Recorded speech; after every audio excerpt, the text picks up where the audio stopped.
Did you know that February is possibly the best winter month to visit Iceland? And whether you are planning to travel to Iceland in February or maybe just trying to find out if it's actually a good month to visit, then I've got some good news for you.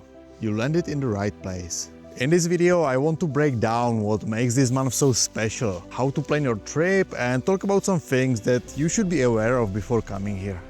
And let me start by saying this. February in Iceland is very similar to January.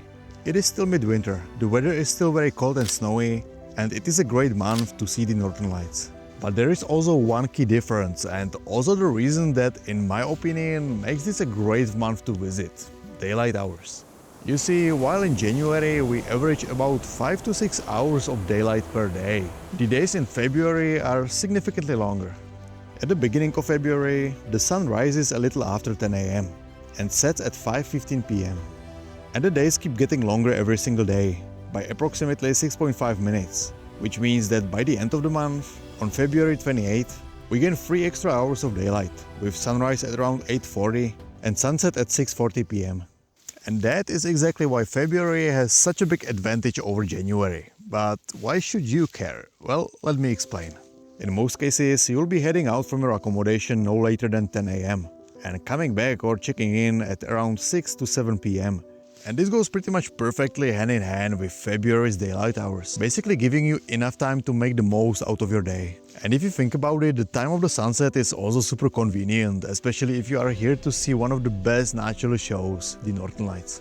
And so February really offers this perfect balance between enough daylight hours for traveling and long enough night hours to see the Northern Lights. But if Northern Lights are actually the main goal of your trip, and you really want to optimize for that, then you might want to consider visiting during the darkest period, sometime in December or January. And to maximize your chances of seeing the Northern Lights and taking some good photos, I have plenty of videos on this topic on my channel, which you can check out later.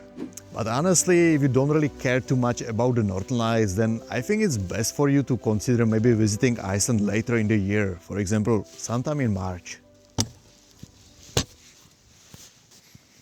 Alright, but now let's go over some of the frequently asked questions that people have about traveling to Iceland in February.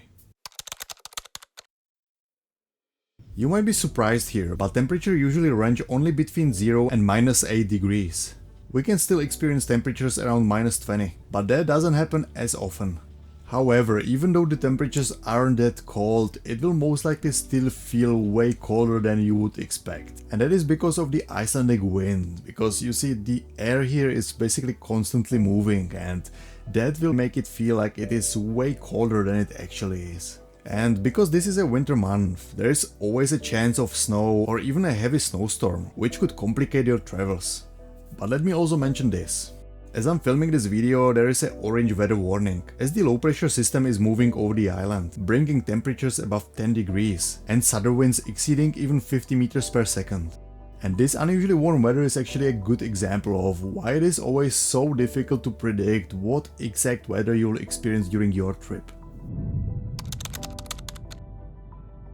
Well, the answer is yes, but only if you feel comfortable driving in snowy conditions. Roads can be icy, snowy, windy, and many of the roads are closed.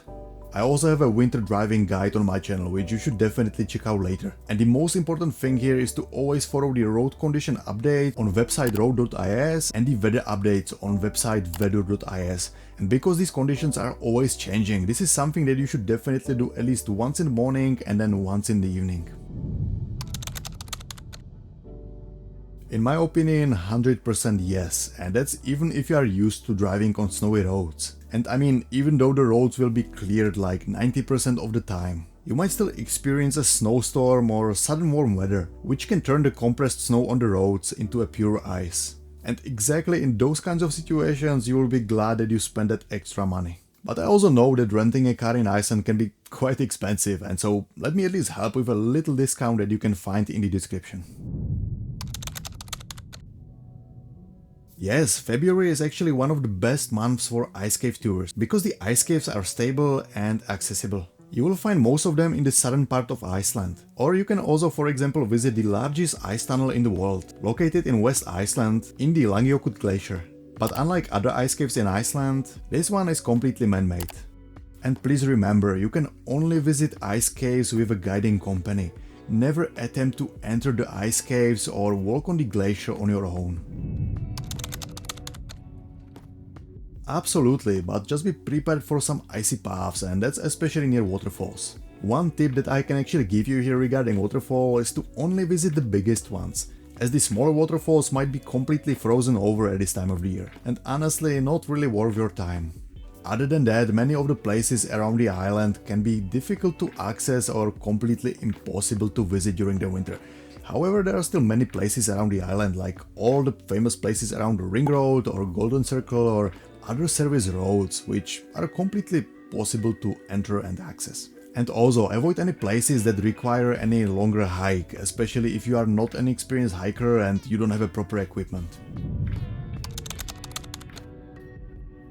Well, even though this isn't a peak season, what many people don't realize that this is actually a great time to go whale watching, even though it's winter. I mean, just take a look at this footage from my friends at whale watching Accommodation. And one common question here is whether you'll get cold during whale watching in the winter. And I mean, not really, because they'll always provide you with these overalls, which will basically protect you from any wind and snow, plus they most of the time also serve a coffee or hot chocolate. Alright, if you've been following my channel, then you already know that I have plenty of videos on my channel covering this exact topic, but let me at least tell you about things that you should definitely bring. First of all, waterproof jacket and insulated snow pants. Second, insulated waterproof winter shoes and ice grips. Number 3, thermal base layers. Then some beanie, scarf or buff, and some winter gloves. And number 4, sunglasses, and believe me, you might need them even at this time of the year, because the sun still sits pretty low on the horizon, and so they will come handy, especially when you are driving. Well, yes, but it depends. Some smaller guest houses and Airbnbs close for the winter. However, you shouldn't really have a problem finding accommodation, as February is still not a very busy time of the year. Plus, you might be able to find even better deals than, for example, in summer. The same thing applies for the restaurants, especially those in the smaller cities, because these sometimes close entirely for the winter or at least change the opening hours. And I mean, it's always best to check ahead and maybe take a look online or give them a call and check with them directly. Alright, well, here it really depends on what you want to see and how much time you have. For a short trip, Reykjavik and Reykjanes Peninsula and classic places around Ring Road are a good start. And if you have extra time, you can also add Snæfellsnes Peninsula. For a week-long trip, you can explore Snæfellsnes Peninsula and south of Iceland. And if you're up for a faster pace, do the whole Ring Road, including the East Fjords and North Iceland. And if you have at least an extra 3 days, you should also consider visiting more remote Westfjords, which receive very few tourists compared to other places in Iceland at this time of the year. Just remember that places like Westfjords and north of Iceland, they usually receive a lot of snow, and so this is something that might complicate your travel, especially if you are not very confident in driving in snow. But overall, all I can say is that if you want to experience Iceland in winter, then February is a great month for that. It really combines the harshness and beauty of Icelandic winter in a tourist-friendly way, giving you both the daylight for exploring and darkness for the northern lights. And to save you some work, I listed all the videos on my channel that are in any way related to traveling to Iceland in February or in winter in general in this playlist right here, and so I hope to see you there.